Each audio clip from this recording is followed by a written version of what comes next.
नाजरीन, रुपया पैसा में आपको खुशामदीद कहते हैं। मैं हूं अली नासिर। आज जिस मौजू के ऊपर हम बात करेंगे वो है मुल्क की माशी सूरत हाल और बिलखुसूस आजकल जो चीज़ें जो हैं हमें दिखाई दे रही हैं, ख़ास तौर पे एमनेस्टी स्कीम का फॉल आउट क्या हो सकता है, आने वाले बजट के लिए रिकमेंडेशंस क्या हैं, अगर ये बजट जो है बिफ़ोर टाइम आ जाता है तो क्या ये इलेक्शन बजट होगा, जिसके माने ये हैं कि तमाम लोगों को पैसिफाई करेगा।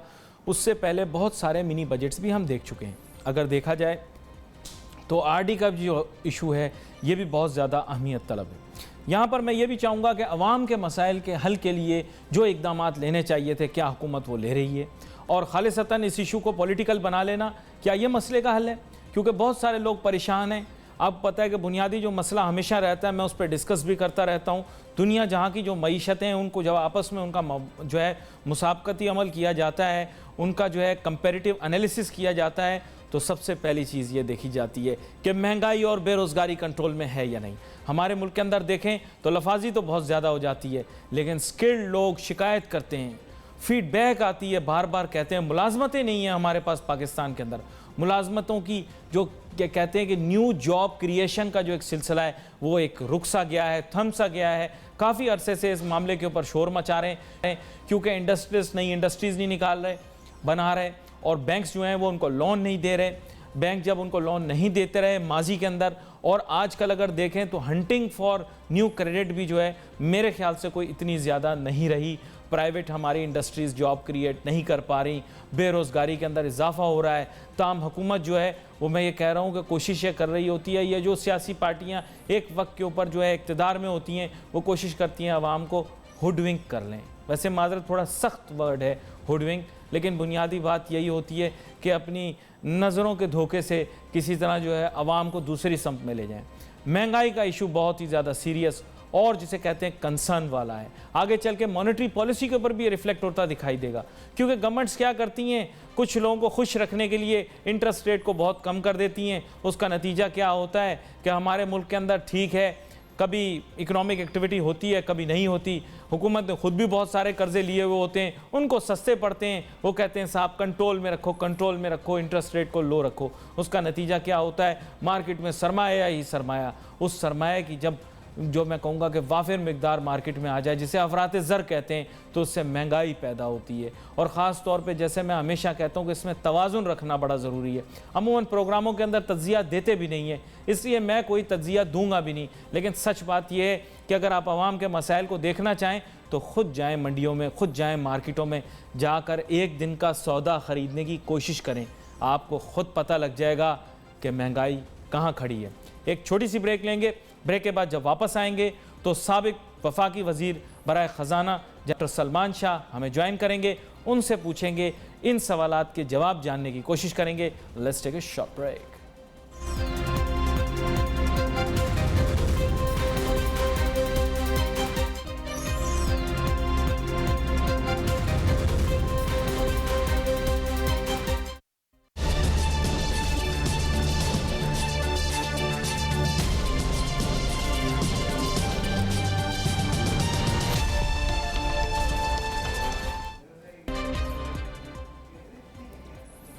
नाज़रीन, वेलकम बैक आफ्टर ब्रेक। मैं अब डॉक्टर सलमान शाह साहब की जानिब जाऊँगा, जो कि साबिक वफाकी वज़ीर बराए ख़जाना हैं, और उनसे ये जानना चाहूँगा कि जनाब वाला ये जो तब्दीलियाँ रूनुमा हो रही हैं हमारे माशी नक्शे के ऊपर, इसके क्या असरात मुरतब हो सकते हैं। ख़ास तौर पर जो एमनेस्टी स्कीम आई है, कोशिश ये की है कि बहुत सारे एक्सपर्ट्स की इस पर राय लें। तो यहाँ पर मैं चाहूँगा डॉक्टर सलमान शाह साहब, आप हमारे नाजरीन के लिए एक जायज़ा पेश करें कि what do you think about this amnesty scheme. देखिए, एक तो पहले तो आपको ये देखना पड़ेगा कि पाकिस्तान के इस वक्त इकनॉमिक इश्यूज़ है क्या हैं। जो सबसे डेंजरस चीज़ हो रही है वो ये है कि हमारे जो रिज़र्व्स हैं वो बड़ी तेज़ी से कम हो रहे हैं, और अब वो तकरीबन 2, सवा 2 या 2.5 महीने की इंपोर्ट्स के बराबर रह चुके हैं। तो इनको बढ़ाने की बहुत अशद ज़रूरत है। दूसरा, फिर उसके बाद ज़रा लॉन्गर टर्म टाइम फ्रेम में आपको एक्सपोर्ट्स को बढ़ाने की ज़रूरत है, क्योंकि आपका ट्रेड डेफिसिट बहुत ऊंचा होता जा रहा है और करंट अकाउंट डेफिसिट भी बहुत बड़ा है। 10-12 बिलियन डॉलर का करंट अकाउंट डेफिसिट है। जिसकी फाइनेंसिंग बहुत इम्पोर्टेंट है कि आपके चैनल्स ऑफ फाइनेंस जो हैं वो सारे खुले होने चाहिए। ये तो आपकी शॉर्ट टू मीडियम टर्म जो इश्यूज़ हैं वो बेसिकली आपके ट्रेड इम्बैलेंस के साथ और आपके रिज़र्व्स के साथ जुड़े हुए हैं। उसके बाद अगर आपने एक्सपोर्ट्स को बढ़ाना है और उसकी बढ़ाने के लिए फिर इकॉनमी में आपको बेशुमार इंटरवेंशंस करनी पड़ेंगी कि इकॉनमी की प्रोडक्टिविटी बढ़े और कम्पेटिटिवनेस बढ़े, जिसका मतलब है कि आपकी ज़राअत, आपकी इंडस्ट्री, आपकी सर्विसेज, आपकी तमाम रियल इकनॉमिक एक्टिविटी जो है उसमें आपको एक कंपेटिटिव एडवांटेज हासिल हो। क्योंकि आपका सबसे बड़ा जो इशू है वो है आबादी का, और आपकी आबादी 210 मिलियन को क्रॉस कर चुकी है, लेकिन उस आबादी में तकरीबन 60 से 65% जो है वो 25 साल से कम आबादी है, और वर्किंग एज पॉपुलेशन जिसे कहते हैं वो 11 से 12 करोड़ है। और ये वर्किंग एज पॉपुलेशन तेज़ी से बढ़ रही है और हमें इनके लिए रोज़गार के मौके। अच्छा, I will come back to this point, very essential point that you said. Obviously इस पर हमारी लास्ट टाइम भी बात हुई थी कि ये जो डेमोग्राफिक डिविडेंड है वो इन रिटर्न हमारे लिए एक लायबिलिटी बनता जा रहा है। लेकिन what are your views about the amnesty scheme that the government has announced? क्योंकि गवर्नमेंट ने बड़े पंप एंड शो के साथ एमनेस्टी स्कीम अनाउंस की और उसके कोई इकोनॉमिक बेनिफिट्स आप देखते हैं। What is your view on it? देखें, एमनेस्टी के भी 3-4 हिस्से हैं। एक हिस्सा है जहाँ पे एमनेस्टी दी जा रही है आपके ओवरसीज़ एसेट्स पे, और वहाँ से अगर वो पाकिस्तान आते हैं वो एसेट्स, तो उनके ऊपर सर्टन 2% से 5% तक की आपको देनी पड़ेगी टैक्स या पेनल्टी समझ लें, और उसके बाद वो पैसा जो है या वो एसेट्स आपके वाइट हो जाएंगे और वो पाकिस्तान की इकॉनमी में आप इन्वेस्ट कर सकेंगे।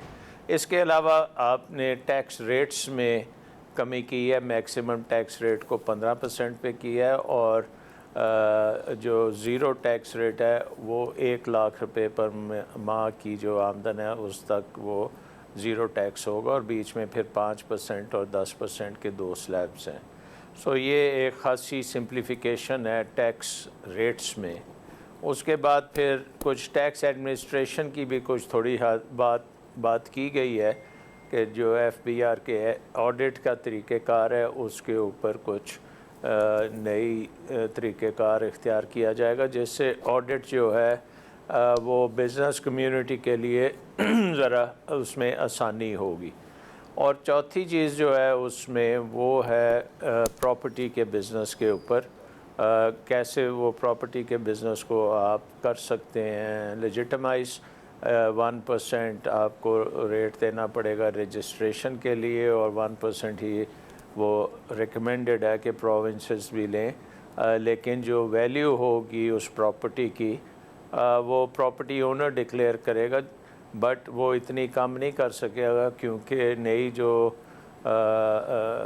प्रोसेस है उसमें हुकूमत जो है 100% एक्स्ट्रा दे के उस प्रॉपर्टी को ख़रीद सकती है। अच्छा, ये तो इसकी डायनेमिक्स थी, लेकिन आप उससे फेवर करते हैं या आप उसके बारे में कोई अपनी राय रखते हैं?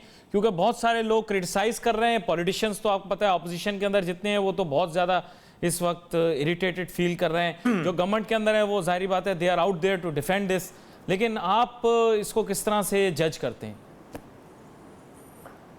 देखें, इसके जो 4 हिस्से हैं, जो टैक्स रेट के, टैक्स एडमिनिस्ट्रेशन के और प्रॉपर्टी की जो बिज़नेस है उस जो ये 3 हिस्से हैं, इसमें तो आपको ये लॉन्ग ओवरड्यू थे। और जब हमारी हुकूमत थी 2007 में तो तकरीबन हमारा टैक्स रेट 20% पे था, और अब ये 15% मैक्सिमम दिया जा रहा है।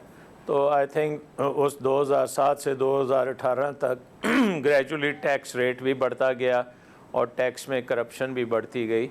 तो ये तो आई थिंक बड़े अच्छे पहलू हैं, और ये होपफुली बजट का हिस्सा बनेंगे, और जब बजट अप्रूव होगा तो by and large you favour this. तो मतलब ये है कि एक आप कह रहे हैं कि इससे कुछ बेहतरी आपको दिखाई दे रही है। Obviously your view is not shared by those who oppose it, लेकिन definitely your view has some weightage. यहाँ पर हम एक छोटी सी ब्रेक लेते हैं। ब्रेक के बाद जब वापस आते हैं तो मईशत के जो पहलू हैं उनको भी हम छुएंगे। Let's take a short break.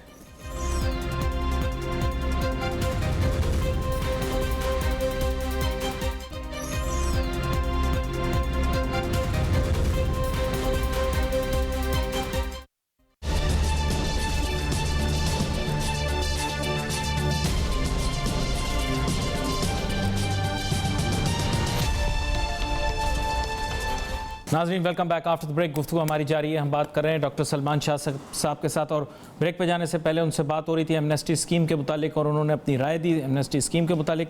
उन्होंने कहा कि इसके जो हैं वो 4 जुज़ हैं, और 4 जुज़ जो हैं उनमें बेहतरी आ सकती है मुल्क की मईशत के लिए और मुल्क के टैक्स निज़ाम के अंदर, और ये उनकी राय थी।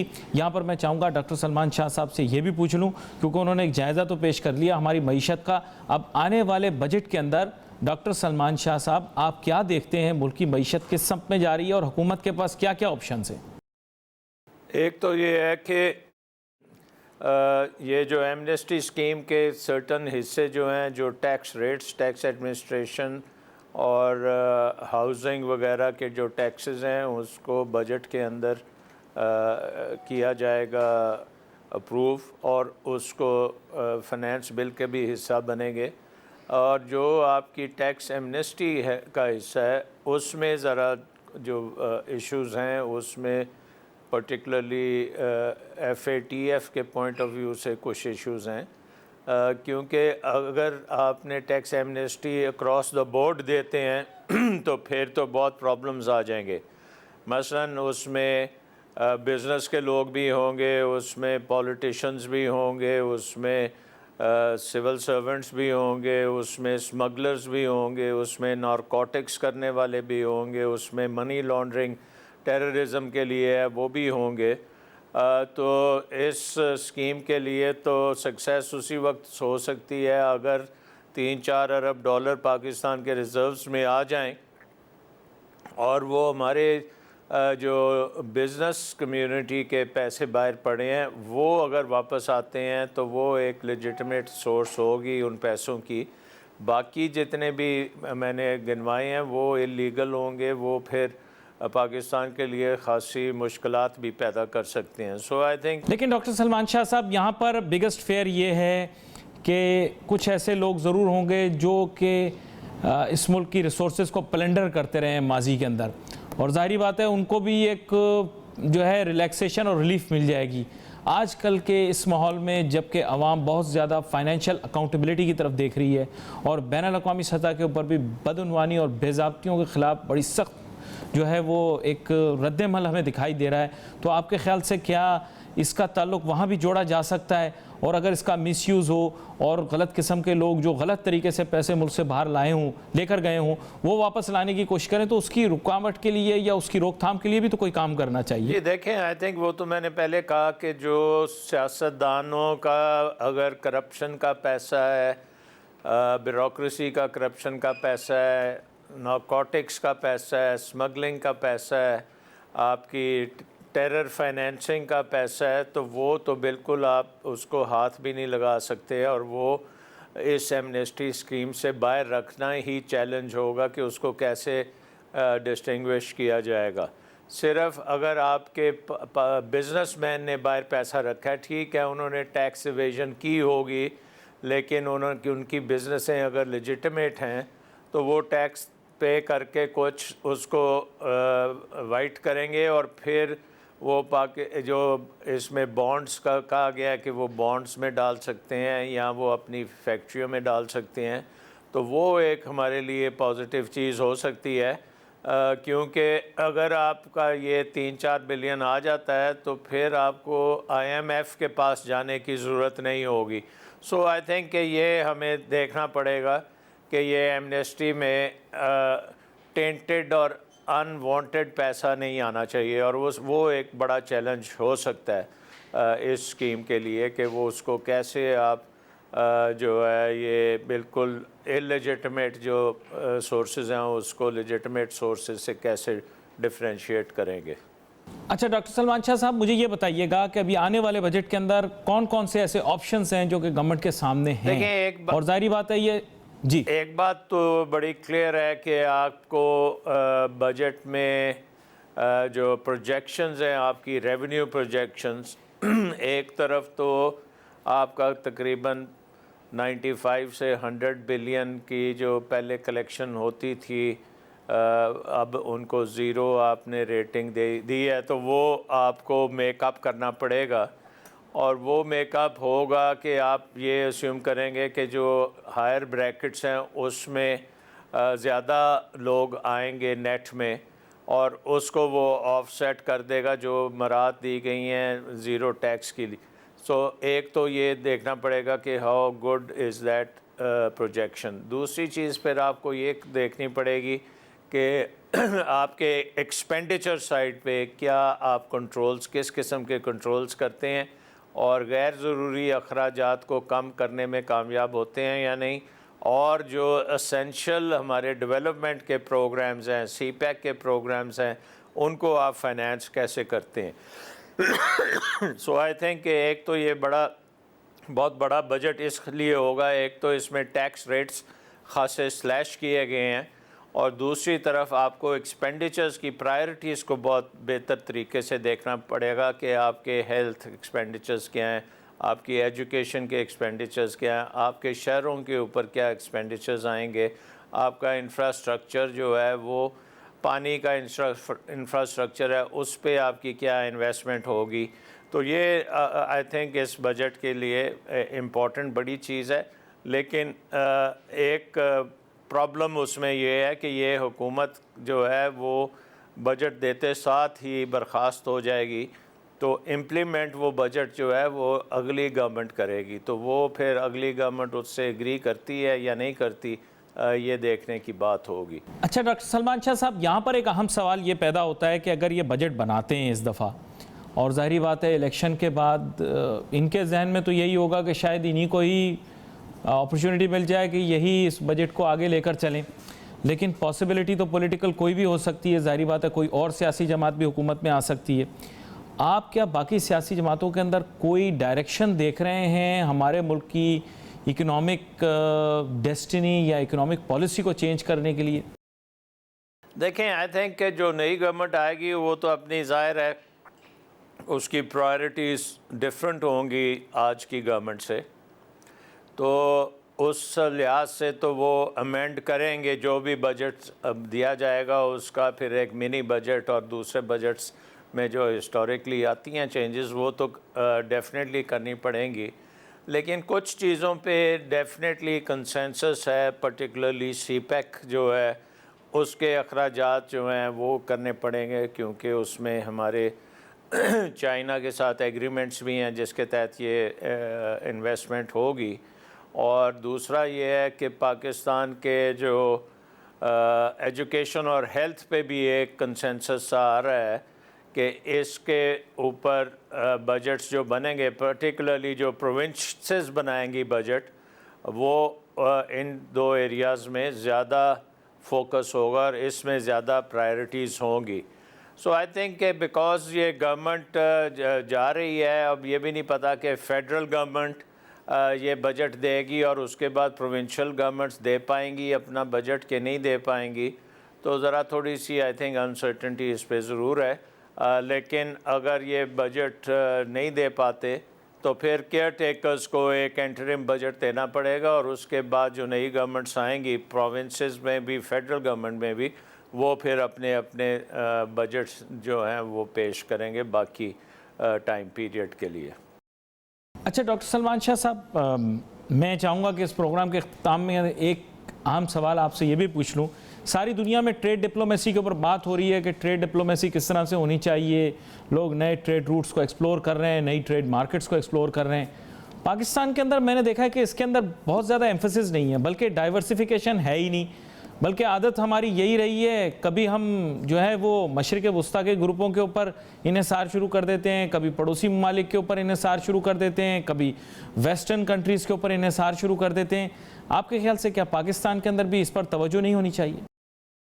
वो ये है कि पाकिस्तान का जो ह्यूमन रिसोर्स है वो बहुत बड़ा है, जैसे मैंने शुरू में कहा, और उसको अगर आप सक्सेसफुली एम्प्लॉय करते हैं और आपका एग्रीकल्चर बहुत ज़्यादा एफिशिएंट होता है और आपकी इंडस्ट्री जो है वो भी जाती है, टेक्सटाइल इंडस्ट्री में आप हैं, उसको और ज़्यादा एफिशिएंट करना पड़ेगा।